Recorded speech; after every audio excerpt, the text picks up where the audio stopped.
melihat atau mengikuti firman Tuhan dalam sesi kali ini.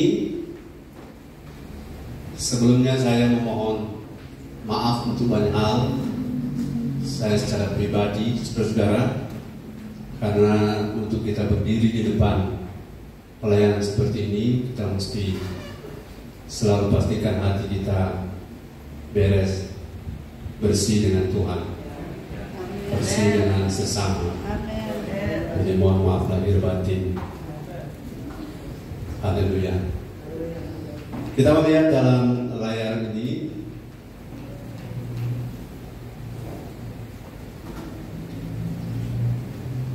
pada hari ini kita akan bersama-sama. Ini sebenarnya sebuah materi tiap tahun yang akan saya bagikan. Dan ini tahun yang keberapa? Di hari ini 19 Januari 2022. Saudara, saya sarankan kalau agak jauh, saudara bisa maju ke depan, maju supaya bisa melihat layar ini. Kalau saudara punya mata tajam, tidak masalah. Dan saya berharap tidak terganggu dengan jarak saudara, ya. Puji Tuhan. Saya kali ini akan membawakan materi yang sangat penting untuk kita, karena saudara-saudara, hidup kita ditentukan oleh komitmen-komitmen kita. Saudara, sekali lagi, hidup kita ditentukan oleh komitmen-komitmen kita. Ada beberapa komitmen seperti komitmen suami istri, keluarga, komitmen kita sebagai warga negara, dan secara spesial untuk kita ke sorga, komitmen di gereja, komitmen gereja lokal. Saya berharap saudara-saudara memahami satu hal, bahwa keselamatan itu mahal. Sekali lagi, keselamatan itu mahal. Kita tidak bayar apa-apa, tapi saudara, karena murah, karena tidak bayar. Banyak orang udah beremeh kalau sesuatu tidak bayar. Contoh, kalau diundang ke seminar gratis, kalau tiba-tiba sudah jam batalkan, tidak jadi ikut. Karena apa? Gratis. Tapi kalau coba saudara bayar, maka saudara akan menyesal uang pendaftarannya. Jadi menurut saya budaya gratis adalah kalau orang itu paham apa yang tersedia baginya itu mahal, kemudian diberi cuma-cuma, itu namanya kemurahan. Sebeda ya, murahan dengan kemurahan. Amin. Jadi kalau kemurahan, saudara bisa dapat di mana saja. Tapi kalau kemurahan, saudara sebenarnya tidak bisa mendapatkannya begitu saja, tapi saudara diberi cuma-cuma, itu kemurahan.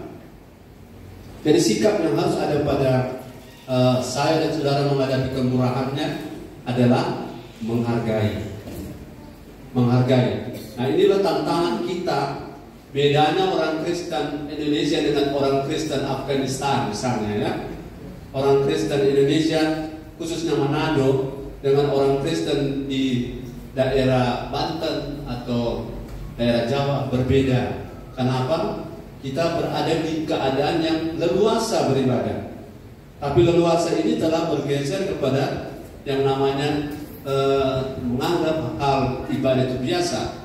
Tapi kita tidak boleh menyerah. Saya juga tidak akan menyerah. Kita akan menerobos. Amin. Nah, menerobos itu sebabnya saya ingin saudara bersama lihat judulnya. 1, 2, 3 kita baca. Mengapa kita bergereja lokal? Semuanya sama-sama. Mengapa kita bergereja lokal? Ini alasan. Kalau kita bertanya mengapa, berarti saya sedang berbicara soal alasan. Kalau saya tanya apa itu gereja lokal, maka saya sedang menjelaskan soal arti, makna, ya, definisi. Tapi kalau kita bicara soal mengapa, ini kita bicara soal alasan. Karena apa, ya? Oleh sebab apa? Apakah boleh tidak?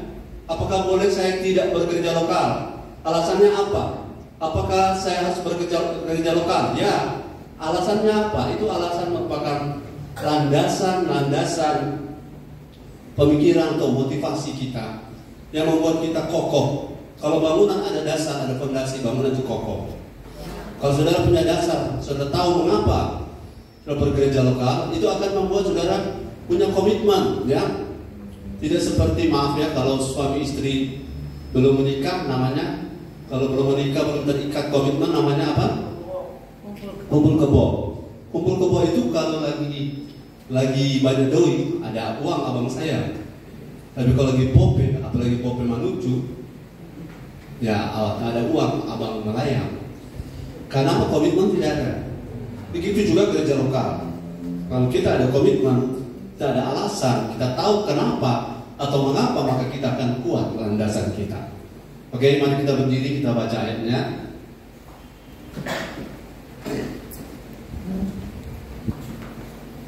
Ayatnya dalam Mazmur 92 ayat 13 sampai 15. Saya minta bantuan nanti Pak Robi untuk ayat-ayat yang lain.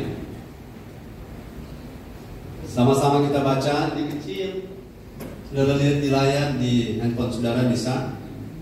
1, 2, 3. Orang benar akan bertunas seperti pohon korma, akan tumbuh subur seperti pohon aras di Libanon.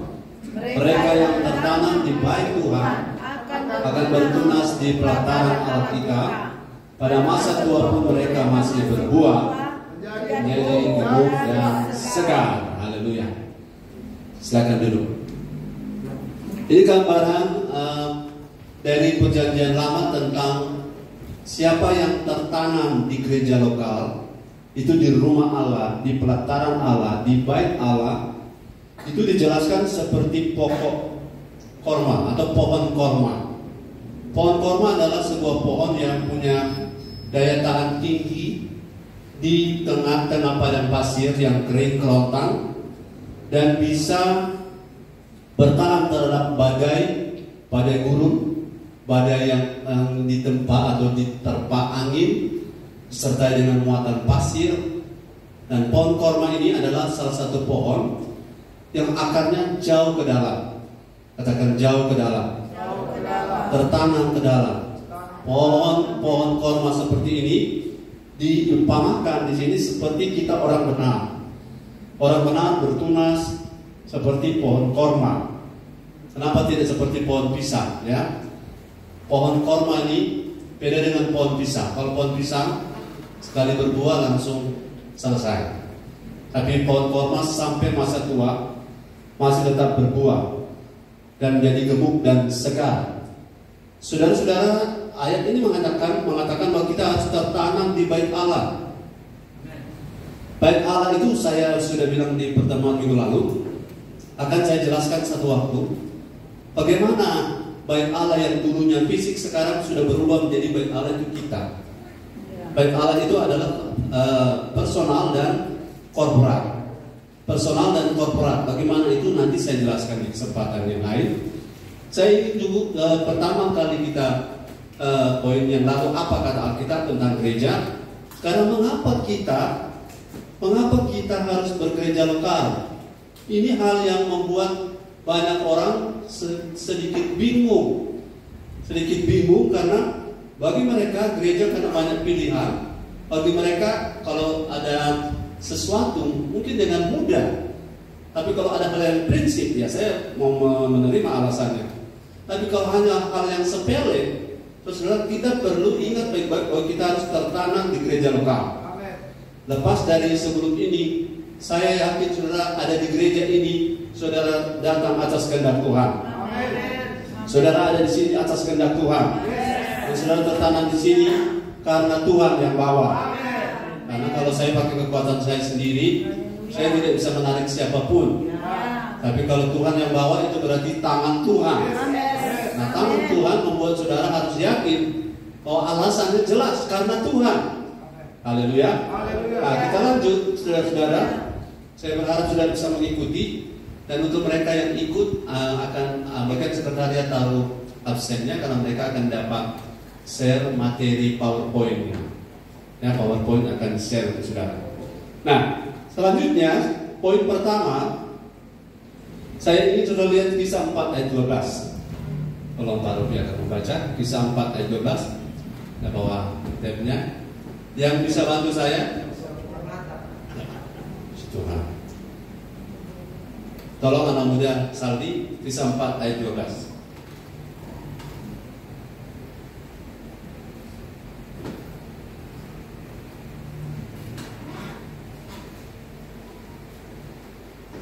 Jangan-jangan di Alkitabnya dia tidak ada kisah 4. Kisah 4 ayat 12. Rasul 4 ayatnya yang ke-12. Ya. Bunyi firman Tuhan, dan keselamatan tidak ada di dalam siapapun juga selain di dalam Dia. Ya. Sebab Dia bawa kolong langit ini. Dia di bawah kolong langit ini tidak ada nama lain. Sebab di bukan sebab dia. Sebab di bawah kolong langit Ya. ini tidak ada nama lain yang diberikan kepada manusia yang olehnya kita dapat diselamatkan. Amin.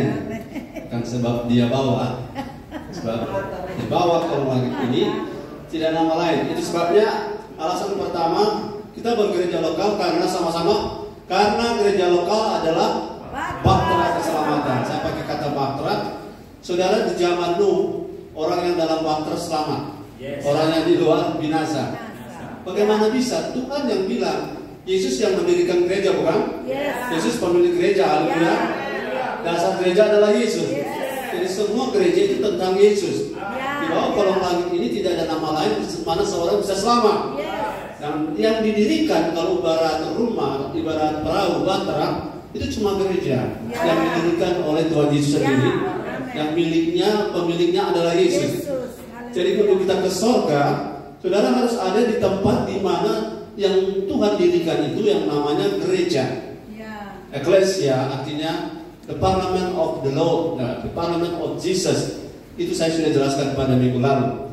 Jadi alasan pertama yang sederhana, saya ada di gereja ini karena Tuhan yang mendirikan. Ini bukan organisasinya ya.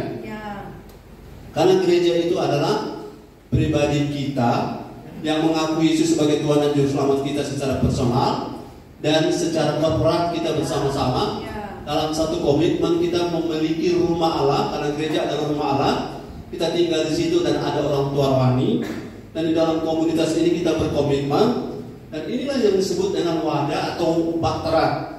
Kita ada di sini. Apakah kita bisa di luar gereja? Ya, saudara bisa ada di luar gereja ini. Artinya bukan cuma gereja ini yang membawa kita ke surga. Ada gereja lain ya. Tapi yang paling penting nanti saya jelaskan sebentar. Seperti apa, harus di mana kita berada. Tapi yang pertama, gereja lokal adalah bahtera keselamatan. 8 jiwa ini, anak Nuh ada 3, anak mantu ada 3, sama Nuh dan istri ada 8.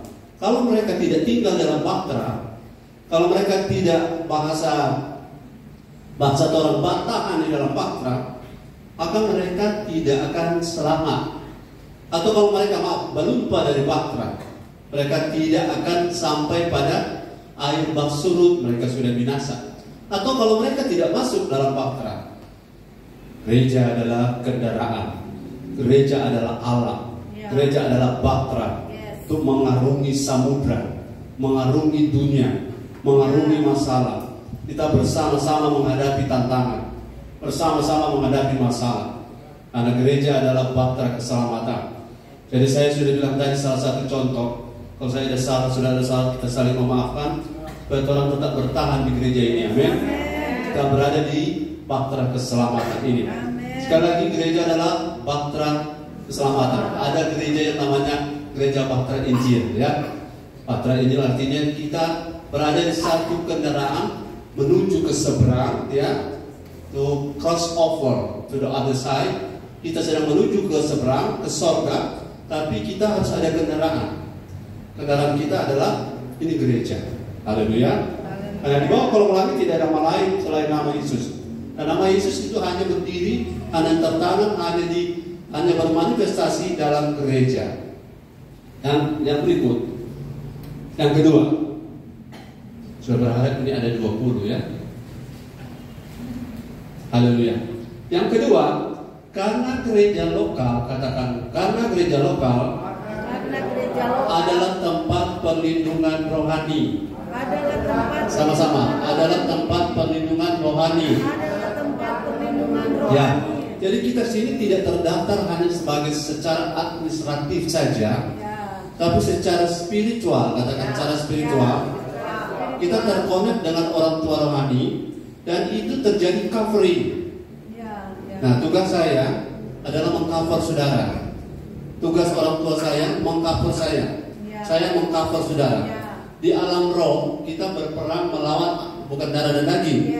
Kita berperan melawan roh-roh jahat. Nah, roh-roh jahat itu tahu di mana orang yang tidak punya perlindungan.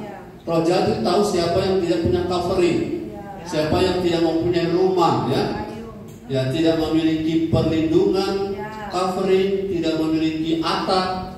Kau boleh punya harta banyak, kau boleh punya rumah, tapi kalau atapnya rusak, kau punya barang mewah itu, kau bisa kumpul barang mewah, tapi barang saudara bisa rusak. Saudara setelah rusak bisa beli lagi, bisa, tapi rusak lagi karena tidak ada yang cover, tidak ada tudung, tidak ada perlindungan, ya.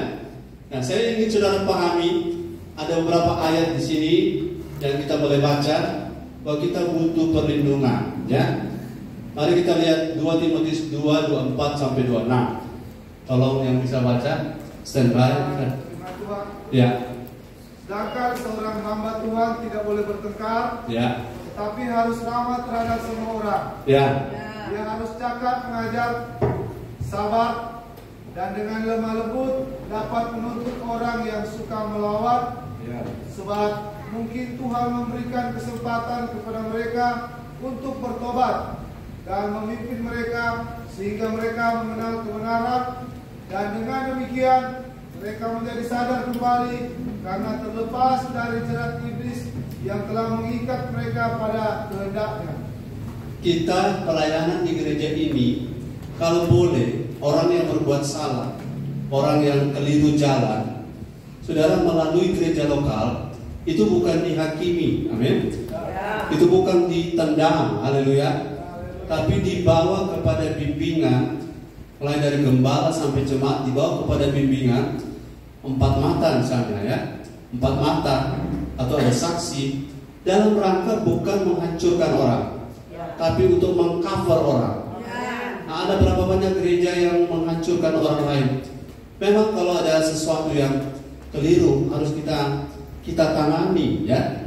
Kita tangani, tapi bukan dengan tujuan sekali lagi menghancurkan orang, tapi mengcover orang. Haleluya. Kita mengcover, memberi perlindungan, atau lebih tepatnya di sini kita memberi, ini orang-orang kita di gereja kita beri apa? Kita kasih payung perlindungan. Kebetulan di sini ada payung, saudara.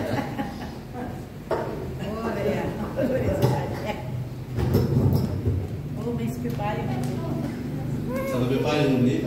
Haleluya. Saudara ada di gereja lokal ada punya payung perlindungan. Katakan bersama saya payung.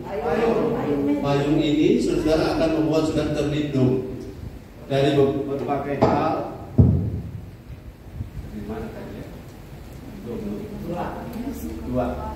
Ibrani 13 ayat 17. Ada payung, saudara punya. Silakan, ada baca. Firman Tuhan. Silakan. Ibrani 13 ayat 17. Taatilah pemimpin-pemimpinmu dan tunduklah kepada mereka, sebab mereka berjaga-jaga atas jiwamu, sebab orang-orang yang harus bertanggung jawab atasnya. Dengan jalan itu mereka akan melakukannya dengan gembira, bukan dengan keluh kesah, sebab hal itu tidak akan membawa keuntungan bagimu. Perlindungan rohani dilakukan oleh pemimpin-pemimpin kita. Para pendidik kita bukan hanya bertugas sebagai pengkhotbah, kita bukan sebagai administrator di sana, tapi kita adalah payung bagi anggota-anggota sel group kita. Kita adalah pemberi covering, ya, perlindungan. Kalau saudara ada payung, hujan mungkin bisa kena atau ada tirisan, tapi intinya kita ada pertolongan, kita ada perlindungan. Hujan tidak total membasahi kita, dan itu sebabnya kita perlu ada di gereja lokal. Alasan ini kita ada yang lindungi.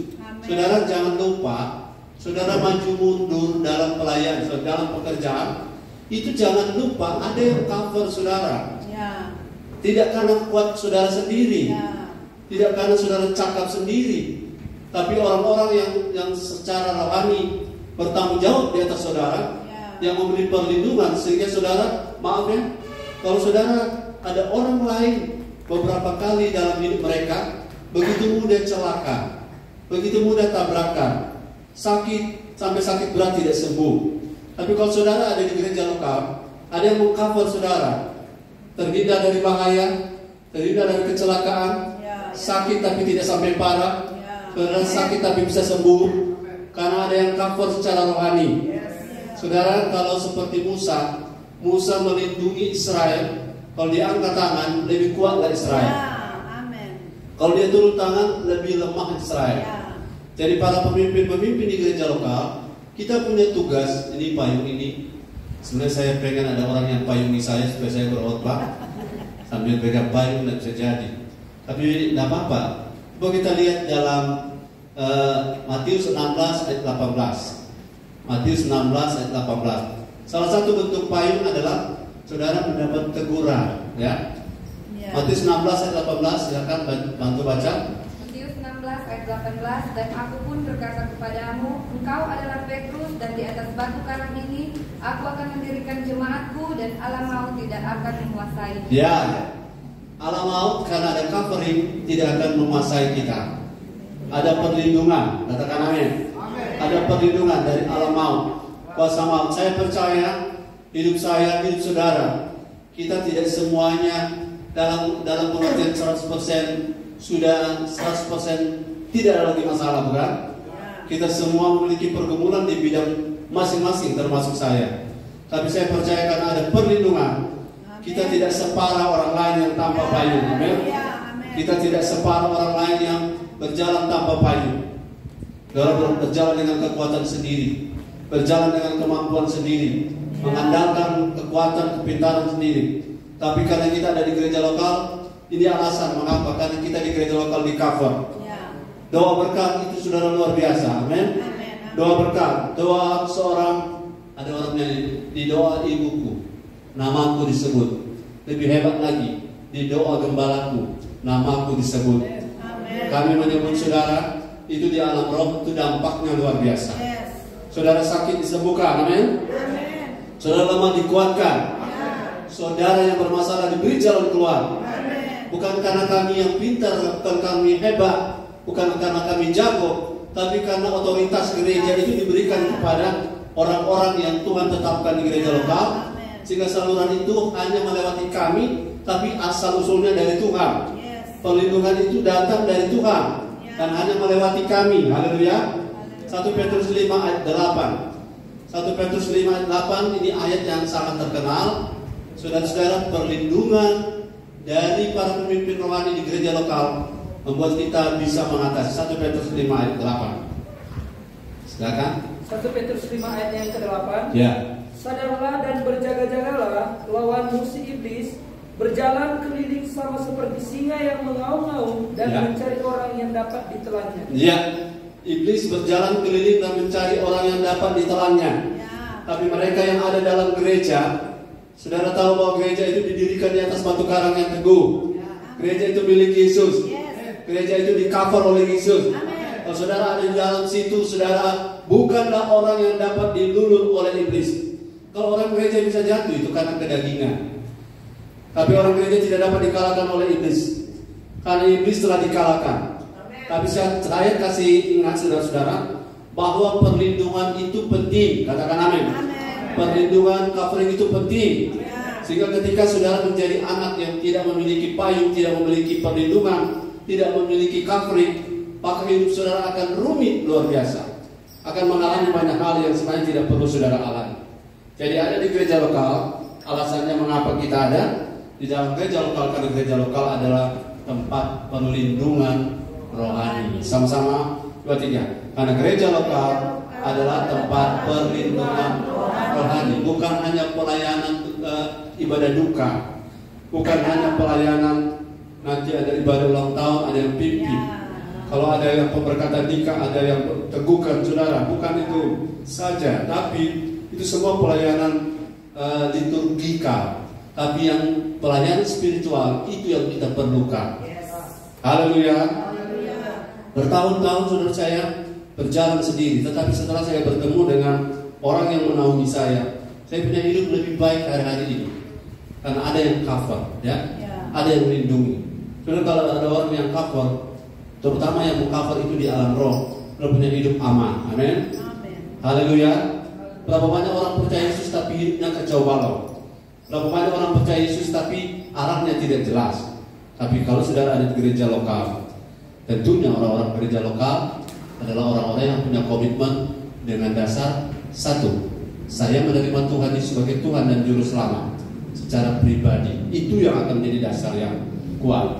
Selanjutnya, yang ketiga, kenapa kita bergereja lokal? Karena apa? Karena gereja lokal adalah sama-sama 2-3. Gereja lokal adalah tempat pertumbuhan dan pendewasaan rohani.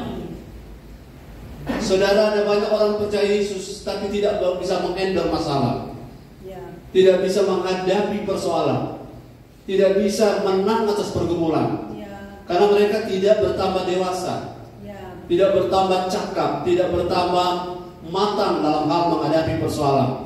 Dan kalau saudara tahu kenapa ada di gereja lokal, di gereja lokal kita diproses, dibentuk untuk bertumbuh menjadi dewasa. Katakan amin.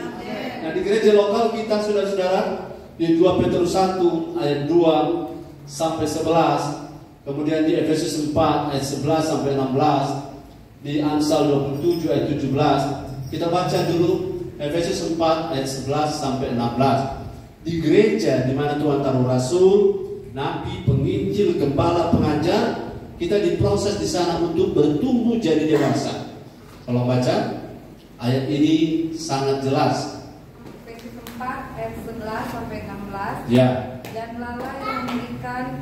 Dan ialah yang memberikan baik rasul-rasul maupun nabi-nabi, baik pemerintah-pemerintah Injil maupun gembala-gembala dan pengajar-pengajar, untuk memperlengkapi orang-orang kudus bagi pekerjaan pelayanan, bagi pembangunan tubuh Kristus, sampai kita semua telah mencapai kesatuan iman dan pengetahuan yang benar tentang anak Allah, kedewasaan penuh, dan tingkat pertumbuhan yang sesuai dengan pertumbuhan terus, sehingga kita bukan lagi anak-anak yang diombak-ambing oleh rupa angin pengajaran, oleh permainan palsu manusia dalam kelicikan mereka yang menyesatkan, tetapi dengan teguh berpegang kepada kebenaran, di dalam kasih kita bertumbuh dalam segala hal ke arah Dia, Kristus yang adalah kepala. Dalam gereja lokal di sana itu ada 5 jawatan. Salah satu yang sangat dekat dengan kita adalah gembala. Melalui gembala kita dibuat bertumbuh. Kita dibuat bertumbuh melalui apa? Firman dan Roh Kudus. Kita dibuat bertumbuh. Kita didewasakan. Begini saudara, saya sudah ulang-ulang bahwa orang percaya itu sudah jadi anak, sudah jadi anak tapi anak status bayi. Bayi tidak bisa menang terhadap pergumulan, amin. Bayi tidak bisa diajak berperang, amin. Bayi selalu kalah ketika ada problema yang sederhana saja, yang masalah kecil bagi orang besar itu kecil, tapi bagi bayi itu besar. Itu sebabnya kita perlu pendewasaan. Nah, orang tidak bisa dewasa di jalan, Orang tidak bisa dewasa tanpa pembentukan. Orang tidak bisa dewasa tanpa pengajaran. Dan orang tidak bisa dewasa tanpa firman dan Roh Kudus. Katakan amin. Haleluya. Kalau saudara lihat ciri-ciri anak-anak yang ada di depan ini, dia tidak mengerti apa-apa.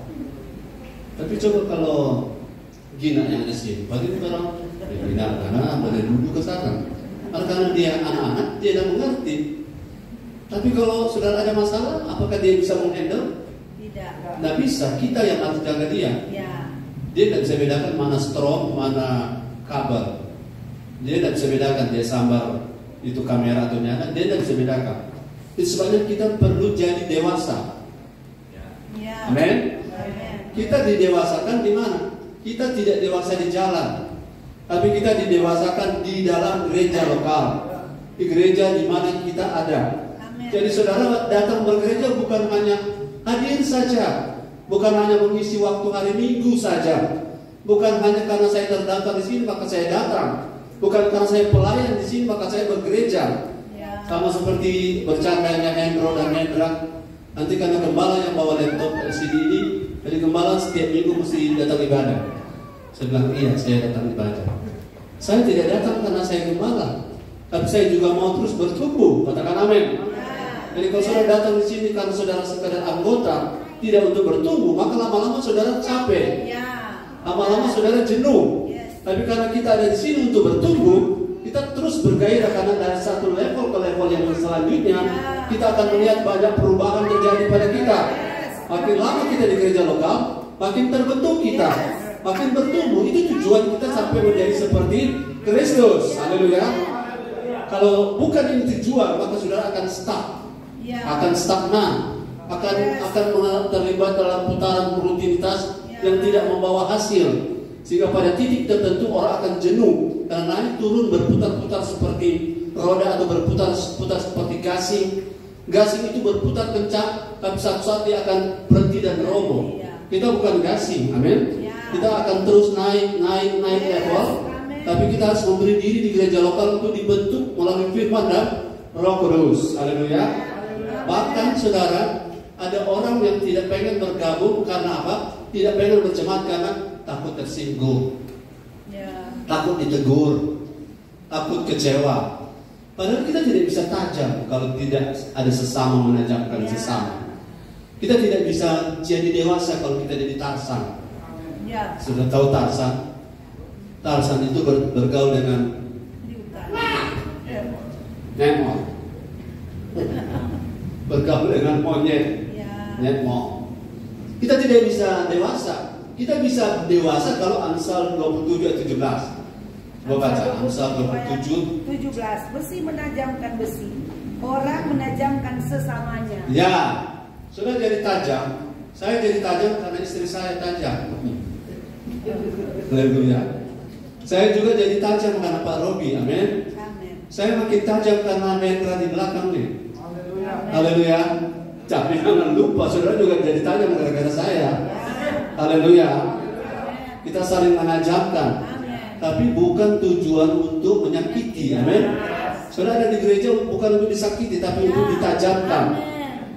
Dalam konteks kitab Mazmur, saudara anak-anak dari saya sebagai Bapak Rohani, saudara adalah anak-anak. Itu ibarat anak panah. Saya meruncingkan saudara, saya mempertajam saudara, saya meruncingkan saudara. Setelah saudara tajam, sudah jadi anak panah. Jangan panahnya diarahkan ke saya, arahkan ke musuh di luar sana, amin. Jadi kita ditajamkan di sini, itu ibarat panah. Kemudian kita secara hidup manusia kita didewasakan, amin.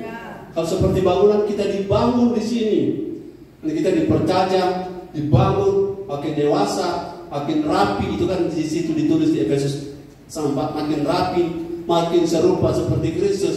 Kita dibentuk di sini, dan makin lama kita makin orang tidak bisa lagi melihat kita di masa lalu karena makin hari kita makin terbentuk, makin lama makin seperti Kristus. Dan itu tidak terjadi di luar gereja. Haleluya. Bahkan secara jujur saya mengatakan, maaf, tidak semua gereja fokus membentuk jemaatnya. Tidak semua gereja, karena ada juga banyak di luar sana punya beban untuk jemaat. Bagi saya, dan bagi kita semua, beban bergereja ini adalah untuk kita dibentuk, kita diubah menjadi seperti Kristus. Kita jadi pemusik yang cinta Tuhan. Kita jadi pelayan yang seperti Kristus. Kita jadi jemaat yang punya hati Kristus. Amin. Bukan hanya duduk diam, pulang bertahun-tahun seperti itu. Kita hanya penonton, kita hanya istilahnya penggembira. Kita tidak bersedia kalau firmannya keras. Tapi di sini memang firmannya bukan cuma keras, firmannya tajam. Itu kena bukan hanya saudara, saya juga kena. Haleluya. Karena saya tidak boleh bicara kalau saya sendiri tidak kena dengan firman. Saya masih banyak hal yang harus diperbaiki. Dan saya mau diperbaiki di gereja, amin. Saya diperbaiki di gereja ini, diperbaiki bersama-sama saudara. Jadi gereja lokal adalah tempat untuk pertumbuhan dan pendewasaan kita. Kita bertumbuh ke dalam moto kita, bertumbuh ke dalam, menjangkau keluar, berjuang sampai ke surga. Bertumbuh ke dalam, ini dalam gereja lokal, ya. Dalam gereja lokal ada banyak orang sudah menjangkau keluar. Penginjilan kemana-mana, tapi tidak bisa tahan di dalam gereja karena tersinggung, sedikit marah, tidak diberi hormat, marah, tidak diberi tempat duduk empuk, marah. Ini yang merupakan masalah dari sekian banyak orang Kristen. Tapi kita di sini semua mau dibentuk. Saya mau dibentuk. saudara puji Tuhan. Nanti kita bentuk pengajar. Bukan. Yang bentuk kita Tuhan. Amin. Melalui firman dan Roh Kudus. Yang membentuk kita sekali lagi firman dan Roh Kudus. Kalau ada orang punya kesalahan tanpa sengaja terjadi, kemudian itu menguji tingkat kedewasaan kita, mari belajar. Manusia menajamkan sesama. Haleluya. Jadi kita tidak bisa buang orang gara-gara dia masih bandel misalnya. Kita tidak bisa kalau seperti gardus boleh buang dia rusak. Tapi orang tidak bisa. Kita harus belajar untuk mengasihi mereka. Ada poin yang saya sering tekan di sini. Tapi sekali lagi kita harus bergereja supaya kita bertumbuh jadi dewasa. Saya perhatikan orang kalau tidak bergereja tetap, itu saudara masalah yang muncul adalah mereka akan sulit sekali untuk mengalami proses pertumbuhan. Karena kita tidak bisa bertumbuh sendiri. Sekali lagi kita tidak bisa bertumbuh sendiri. Kita tidak bisa bertumbuh seperti Tarsan. Kita harus bertumbuh dalam komunitas. Komunitas itu adalah orang-orang gereja, orang-orang yang atas tangan Tuhan ditempatkan di atas kita, di samping kita, di bawah kita untuk memproses kita. Saya, saudara, jujur diproses oleh saudara. Amin. Bagaimana saya bersikap menghadapi saudara itu proses bagi saya. Dan bagaimana saudara mendengar firman yang saya bagikan itu proses bagi saudara adalah ketika saya bawa firman. Proses bagi saya ketika saya bicara firman dan saudara bersikap, itu proses bagi saya. Haleluya. Kita saling memproses satu dengan yang lain. Tapi kita tidak menjadi batu sandungan, ya? Kita tidak sengaja menjatuhkan orang. Dan kita berusaha supaya ingat baik-baik di gereja lokal kita ada di sini untuk bertumbuh. Nah, saudara mau bertumbuh? Sekali lagi, saudara mau bertumbuh? Jadi saya tertarik dengan orang yang mau berubah. Saya tertarik dengan orang yang mau bertumbuh. Karena seburuk apapun hidup saya, kalau saya mau bertumbuh, saya akan terus berubah. Amin. Dan saya punya perubahan. Salah satu ciri-ciri pertumbuhan adalah perubahan. Ciri-ciri pertumbuhan adalah perubahan. Kalau saudara terus berubah bukan ke arah lebih buruk, tapi berubah lebih baik. Itu ciri-ciri bahwa orang yang sedang bertumbuh itu mau berubah. Dan perubahan itu selalu, kalau saudara lihat pohon yang di pot itu, saudara lihat dia biasa-biasa, tapi coba saudara taruh sentimeter di situ. Dia punya daun kemarin 15 cm, itu bisa besok sudah 16 cm. Kita lihat tidak kelihatan. Tapi kalau ukuran akurat, kita bisa pakai meter, dia punya pertumbuhan pasti ada. Orang yang di dalam gereja yang mau bertumbuh pasti perubahannya ada. Tahun lalu saya tidak sabaran, tahun ini saya lebih sabar. Amin. Tahun lalu saya suka tersinggung, tahun ini saya sudah tidak lagi tersinggung. Haleluya. Dan ini merupakan hasil dari mana saudara, dari ketika saudara mau ada di gereja lokal. Dan ini beruntung buat saudara, ya. Beruntung sebab Tuhan mau menikah. Kristus datang mau menikah bukan dengan anak-anak kecil. Dia mau menikah dengan orang yang bertumbuh dewasa. Kalau saudara mau menikah, halo para pria mau menikah, mana calon pengantinnya? Dia lagi main kanikir. Mana calon pengantinnya? Masuk pun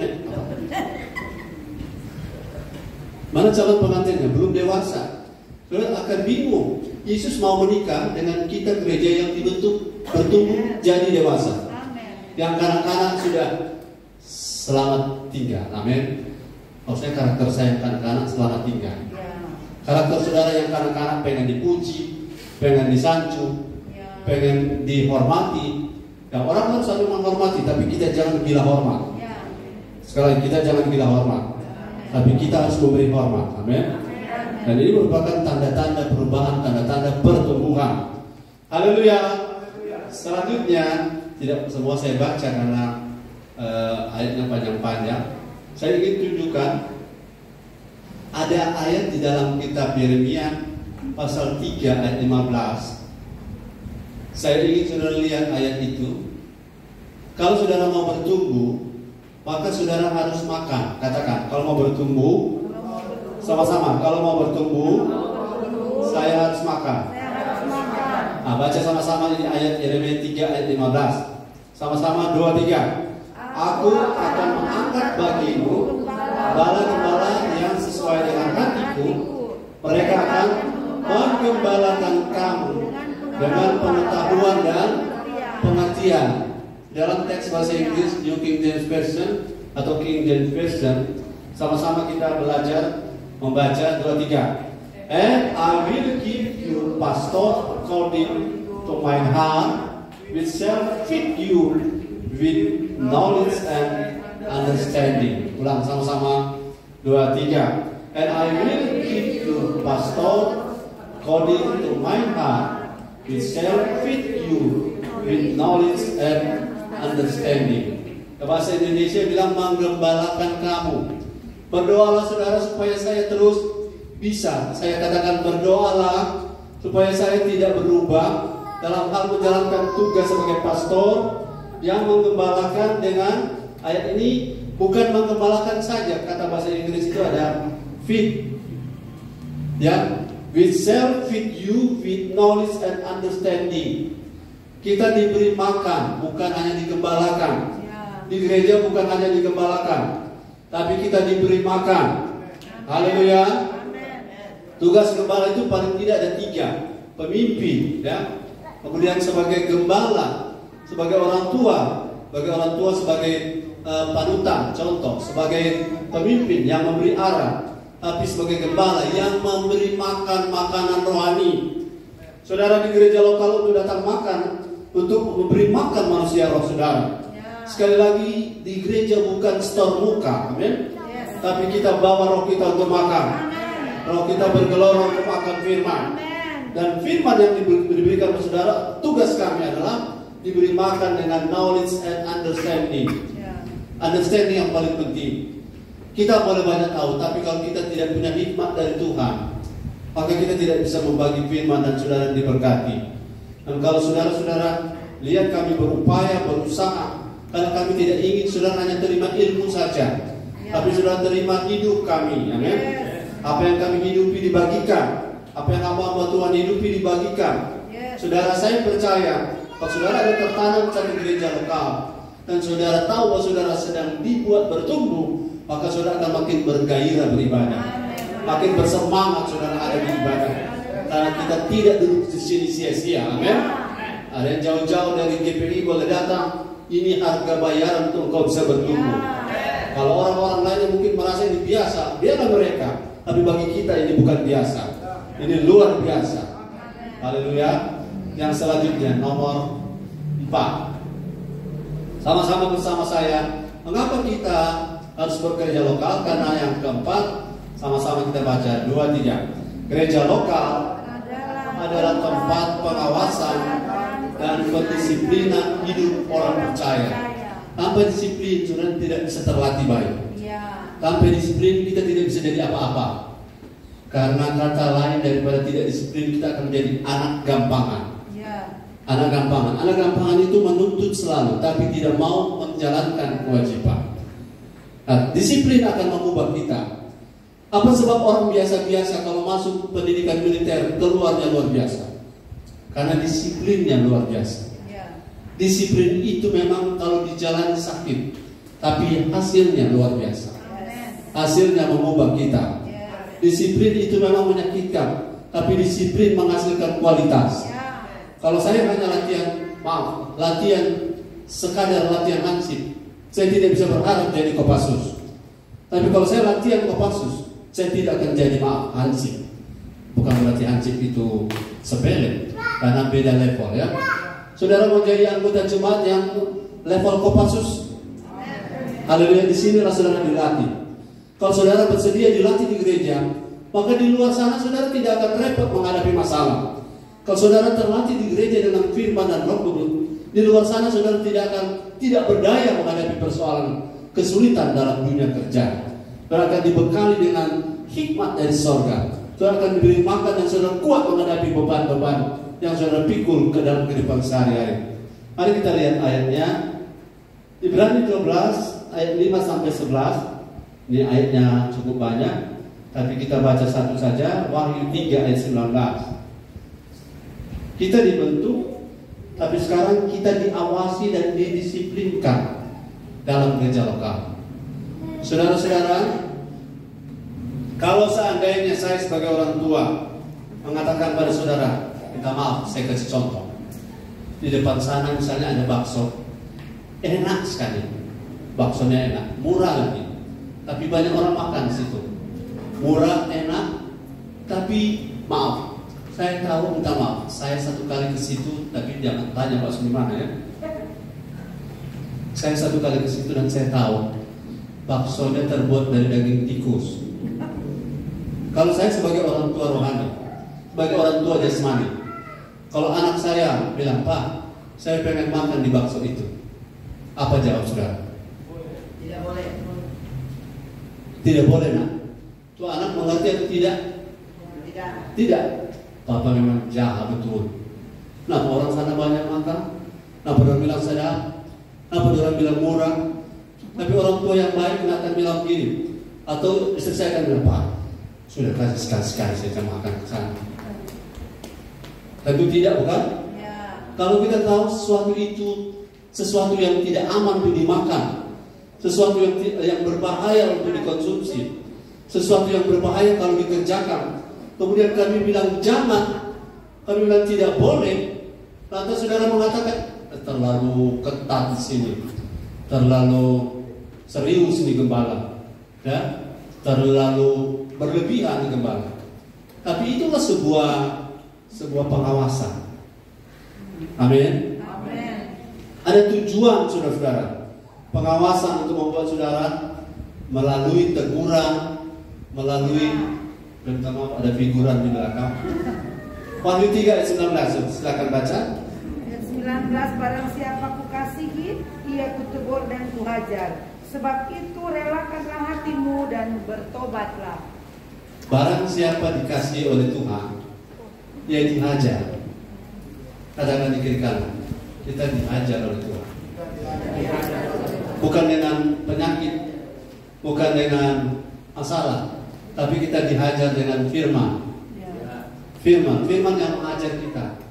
Jadi kalau saudara dengar firman yang keras, itu berarti Tuhan sayang kita. Ya. Tuhan sayang kita. Kalau firman keras datang, itu berarti tanda Tuhan sayang kita. Yes. Bilang kiri kanan, kalau Tuhan kirimkan firman keras, berarti Tuhan sayang orang. Berarti Tuhan sayang orang. Amin. Haleluya. Kalau saudara ada tumor, kemudian pergi ke dokter bedah, ada bengkak begitu, ada nanah yang membengkak di badan saudara. Apakah dokter hanya akan memberikan Tensoplast? Apakah dokter hanya akan memberikan saudara balsam, Remasol? Apa yang dokter akan lakukan? Dia belah. Waktu dibelah, habis belah, sudah selesai. Kalau pakai anestesi sudah sadar. Kemudian saudara tahu bahwa saudara sudah dioperasi. Apakah saudara bilang, dokter ini dokter jahat? Apa begitu? Tapi saudara akan bilang, dokter, terima kasih. Apakah hanya cuma terima kasih? Bayar tagihannya. Bayangkan dokter belah kita rasa sakit, kita bayar, kita bilang terima kasih, kita bayar juga. Nah, kalau pendeta kasih firman yang keras, kita dioperasi, kita dibelah, saudara bilang, pendeta apa? Wah, ini pendeta terlalu keras, sehingga persembahan saudara mau kasih 100.000, saudara kasih 5.000, atau tidak jadi, saudara nanti kita berikan bakso saja yang dipersembahkan, karena firmannya keras sekali. Harusnya terbalik, itu pendeta ini lagi operasi kita. Kalau saudara rasa sakit dengan firman, itu berarti firman sedang mengoperasi kita. Saya sering menghadapi rasa sakit itu karena ini daging ini kalau tidak rasa sakit tidak akan mati. Nah, bagaimana di gereja kita dengar firman yang hanya berkat saja, hanya sukses saja, hanya Tuhan pasti tolong apapun keadaanmu, Tuhan pasti berkati hidupmu, bagaimanapun keadaanmu pasti Tuhan buka jalan. Ini sebenarnya penipuan, katakan penipuan. Orang percaya, tapi sebenarnya masalahnya, saudara, berkat masalahnya bukan di berkat. Masalah itu datang atau tidak datang ada pada kita masalahnya. Kita punya masalah penyebab berkat tidak datang. Bukan orang yang mencuri berkat kita yang masalah, tapi kita yang punya masalah sebenarnya yang membuat berkat datang atau tidak. Pintu sorga langit terbuka atau tertutup itu disebabkan oleh koneksi kita dengan surga. Setuju dengan saya? Bilang amin. Amin. Tapi kalau saudara mendengar firman ini hanya sebagai sebuah jawaban untuk memecahkan persoalan saudara, saudara sering bilang, iya firman-firman bagus tapi utang saya bagaimana? Ya, firman-firman bagus tapi masalah saya bagaimana? Saya kasih tahu, masalahmu akan selesai kalau engkau belajar taat. Tanpa ketaatan tidak ada mujizat. Jadi orang yang berharap mujizat tanpa ketaatan itu sedang menipu Tuhan, sedang menjadikan Tuhan seperti dukun. Haleluya. Jadi di gereja kita dapat pengawasan dan dapat disiplin. Jadi kalau kita ditegur, saudara kita dihajar dengan firman ini, tentunya dengan firman itu tandanya bahwa kita sedang dibentuk tadi, didewasakan di poin sebelumnya, dan kita akan bertumbuh jadi dewasa, dan semua bagian-bagian yang tidak perlu akan dipangkas. Seperti batu, kita berpola kepada masterpiece atau bahasa Indonesia batu penjuru. Semua bentuk-bentuk yang tidak sesuai dengan pola batu penjuru akan dikikis, dan kita persis sama seperti batu contoh, masterpiece-nya, master stone-nya. Ya, itu yang akan membuat kita bisa terpasang di bait Allah, tidak ada bunyi, tidak ada gesekan lagi karena kita punya form pas, kita dibentuk. Dalam pembentukan inilah kita diajar melalui firman. Amin. Saudara bergairah dengan firman, haleluya. Waktu kita terbentuk, saudara yang dulunya difitnah orang kebakaran jenggot, ya, kalau ada jenggotnya. Kalau saudara dulu difitnah orang kebakaran jenggot, tapi sekarang sudah diinjak kepala saudara masih bilang haleluya. Puji Tuhan. Siapa yang di atas kepala saya tadi, ya? Saudara sudah merasa seperti itu berarti sudah ada proses pembentukan. Saudara disiplinkan supaya apa? Jiwa ini tidak galau lagi ketika kita dihina. Jiwa ini tidak tersinggung lagi ketika orang tidak kasih salam. Karena apa? Kita terbentuk, kita didisiplinkan di gereja lokal. Haleluya. Terus memberkati kita. Lanjut dengan poin yang masih ada waktu, saudara, ya? Baca sama-sama. Dan sudah lupakah kamu? 2, 3. Dan sudah lupakah kamu akan nasihat yang berbicara kepada kamu seperti pada anak-anak? Hai anakku, janganlah anggap enteng didikan Tuhan, dan janganlah putus asa apabila engkau diperingatkannya. Sebabnya firman keras atau dimengerti atau tidak mengerti, katakan saja amin. Katakan yes. Haleluya. Maka ini akan berdampak bagi saudara. Selanjutnya Ibrani pasal 12 ayat yang ke-6. Sama-sama 2, 3. Karena Tuhan menghajar orang yang dikasihinya, dan ia menyesak orang yang diakuinya sebagai anak. Sekali lagi, dia tidak menyesak kita dengan masalah atau penyakit, kecelakaan, tapi dia menghajar kita dengan firman. Firman yang membuat kita jadi tajam, kita dibersihkan, kita diubah. Kemudian selanjutnya ayat yang ke-7, sama-sama. Jika kamu harus menanggung ganjaran, Allah memperlakukan kamu seperti anak. Di manakah anak yang tidak? Di manakah terdapat anak yang tidak dihajar oleh ayahnya? Ada anak yang tidak dihajar oleh ayahnya. Ada. Namanya anak gampangan. Ayat yang selanjutnya. Ini saya tekan di sini karena proses di sini yang perlu kita tekan di gereja. Ayat 8. Tapi jikalau kamu bebas dari ganjaran yang harus diderita setiap orang, ketika kita dengar firman yang dibentuk, itu penderitaan kita. Ya, bukan penderitaan karena ada doi, bukan itu. Penderitaan waktu kita punya daging itu dibersihkan oleh firman. Maka kamu bukanlah anak, tetapi anak gampang. Di illegitimate son, anak-anak yang tidak sah, anak-anak gampang. Tapi kita di sini bukan anak-anak gampang. Amin, haleluya. Coba lihat, saudara, ada contoh di ayat, tanpa disiplin kerja lokal kita akan menjadi anak-anak gampangan. Ini anak 2 masih kecil, coba bang. Kalau ada anak begini gara-gara siapa? Orang tua. Amin. Kalau tidak boleh ada anak jadi anak seperti ini. Selanjutnya ada anak juga, lihat, masih kecil cuma lincur, merokok. Ini gara-gara apa? Orang tua. Nah, kalau orang tua marah, ini anak model-model begini, itu orang mengada orang tua. Padahal demi kebaikan. Firman membentuk kita, mengajar kita demi kebaikan kita. Katakan amin semuanya. Haleluya. Ya. Saya percaya diri tanpa disiplin itu ada contoh dari kita. Tidak lama, saudara, di Timotius adalah gembala. Katakan Timotius adalah gembala. Nah, dia menghadapi ada beberapa orang yang tidak mau dibentuk atau tidak mau didisiplinkan. Yang pertama, ada Hymenaeus dan Alexander. Mereka diserahkan kepada iblis, bayangkan. Diserahkan kepada iblis karena terus-menerus menghujat. Terus-menerus menghujat itu begini. Apa itu firman? Apa itu amin? Apa itu haleluya? Apa itu ibadah? Itu menghujat. Dan mereka akhirnya diserahkan kepada iblis. Di Timotius punya pelayanan juga ada orang yang bernama Philetus dan Hermogenes. Mereka adalah orang-orang yang berpaling dari iman karena tidak mau dibentuk, tidak mau dikasih firman, dan mereka mundur dari iman. Ini contoh kasus dalam gereja lokal di Timotius, kalau tidak salah dia gembala di Pulau Kreta, ya, atau di Efesus maksud saya. Kemudian yang ketiga, di Timotius punya pelayanan ada orang-orang yang namanya Hymenaeus dan Philetus, orang-orang yang tidak mau dibentuk, tidak mau didisiplinkan, menyimpang dari kebenaran karena perkataan mereka seperti kanker. Katanya open heaven, katanya open heaven. Orang cemooh, karena apa? Mereka tidak mengalami. Saudara, kalau belum mengalami berkat, berarti masih ada proses dalam kita yang Tuhan sedang kerjakan. Amin. Kalau belum terjadi sesuatu di luar kita, berarti masih ada dalam kita yang Tuhan sedang bentuk. Yang keempat, masih dalam pelayanan Timotius, ada Yanes dan Yambres. Tidak pernah maju iman karena suka memberontak terhadap otoritas. Perhatikan ini kondisi orang-orang yang tidak mau didisiplinkan. Contohnya jelas. Dan saya jarang menemukan ada orang Kristen namanya Hymenaeus. Alexander banyak. Nah, ada jarang yang namanya Philetus, Hermogenes, Hymenaeus, Philetus.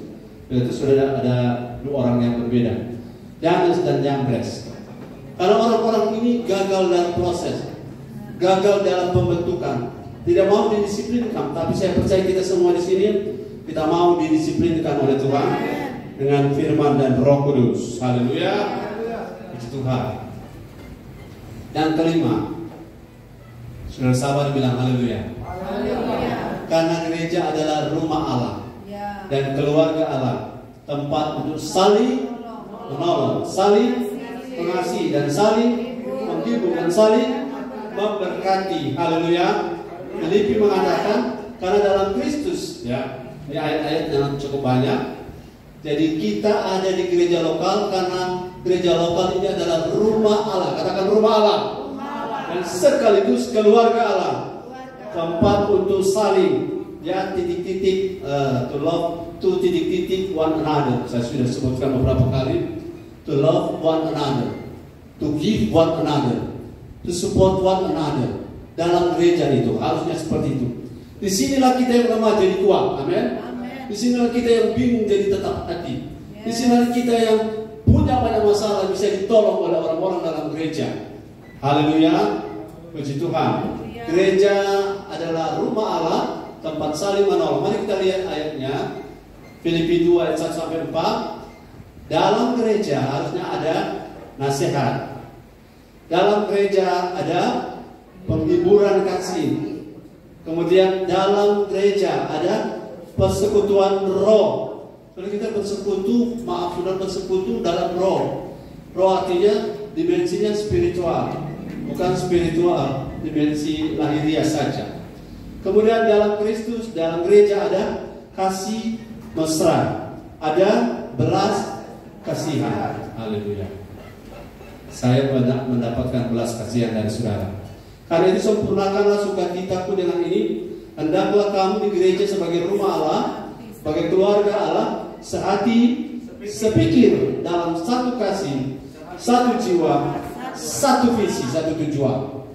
Sama-sama kita bergerak menjadi seperti Kristus. Kita adalah keluarga Allah. Katakan kiri kanan, kita adalah keluarga Allah.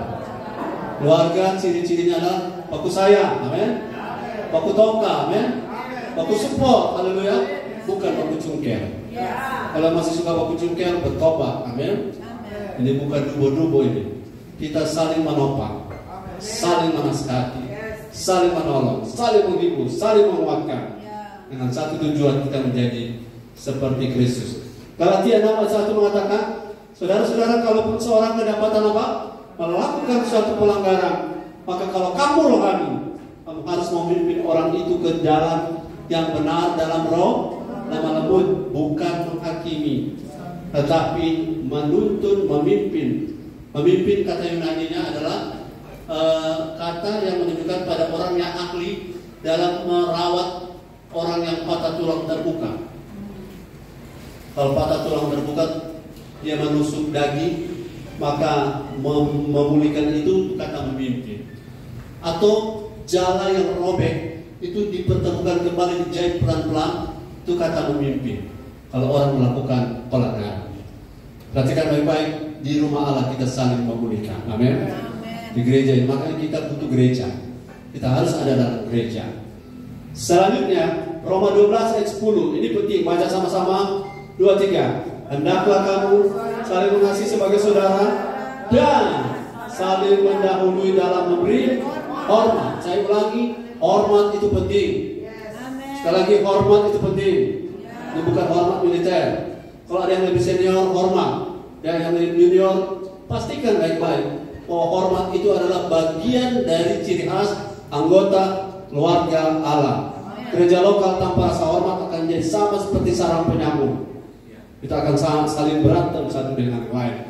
Kemudian ayat yang terakhir di bagian ini, sama-sama 2-3. Marilah kita saling memerhatikan supaya kita saling mendorong dalam kasih dan dalam kerja baik. Saling memperhatikan, jangan salah paham. Masa saudara diperhatikan terus, saudara tidak mau balas perhatikan pada orang yang memperhatikan. Kalau engkau mungkin tidak bisa memberi sesuatu, tapi engkau bisa memberi support, dukungan, bantuan, tenaga. Jangan saudara hanya menjadi tempat objek, diperhatikan, diberi. Saudara jarang membalas perhatian orang. Jarang saudara membalas pemberian orang. Walaupun tidak sama nilainya, tapi kita harus saling. Kata saling ini pentingnya. Jangan cuma mau diperhatikan tapi tidak mau perhatikan. Kalau di FB cuma suka orang like ke orang. Orang tidak pernah like ke orang. Sederhana bukan? Kalau kita mau ditegur, kita harus menegur orang. Kita menyapa orang. Kalau kita mau disapa, kita harus juga mau menyapa orang dan saling mendorong. Oke, yang terakhir, katakan yang terakhir. 2-3. Kita harus jadi anggota gereja lokal, bergereja karena gereja adalah persiapan untuk menyambut kedatangan Tuhan Yesus Kristus. Ayat terakhir saya minta baca, semua jemaat baca sama-sama. Ibrani 10 ayat 25. Ibrani 10 ayat 25. Satu saja dibaca. Semua yang punya Alkitab sama-sama kita baca. Sudah dapat? Amin. Baca 2-3.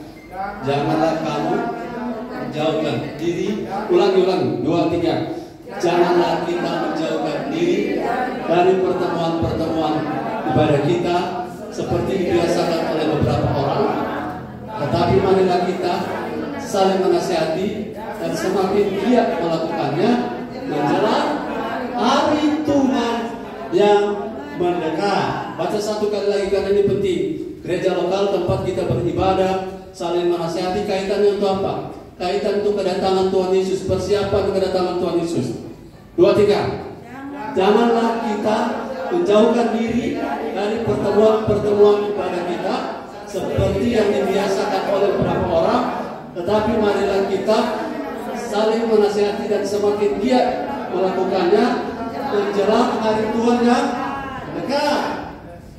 Saudara di gembala di lupa hafal bagus ini ayat, sana nih ada di atas pintu. Lebih ayat yang tulis di atas sana. Haleluya. Kalau saudara menjauhkan diri dari pertemuan ibadah, itu berdampak pada persiapan kedatangan Tuhan Yesus kedua kali. Jadi gereja lokal adalah tempat persiapan untuk menyambut kedatangan Tuhan. Jangan pernah beranjak saudara, Karena dengan kita ibadah, ini kita sementara mempersiapkan seperti 5 gadis yang bijaksana untuk waktu Tuhan datang, kita sudah siap bertemu Tuhan di awal-awal. Tuhan Yesus memberkati. Kita tunduk kepala, kita berdoa. Terima kasih ya Tuhan. Angkat tangan saudara. Terima kasih untuk firman ini, agar kami lebih tangkap lagi alasan mengapa kami ada di gereja, mengapa kami berkomitmen dengan gereja lokal. Kami tidak ada di sini sekedar kami ada, tapi kami ada karena rencana Tuhan untuk kami intinya bertumbuh, jadi dewasa, dibentuk di gereja, dan pada waktunya kami siap ketika Tuhan Yesus datang kali yang kedua. Di dalam nama Tuhan Yesus Kristus hamba berdoa. Haleluya. Semua yang percaya katakan amin. Tuhan Yesus memberkati. Beri tepuk tangan bagi Tuhan.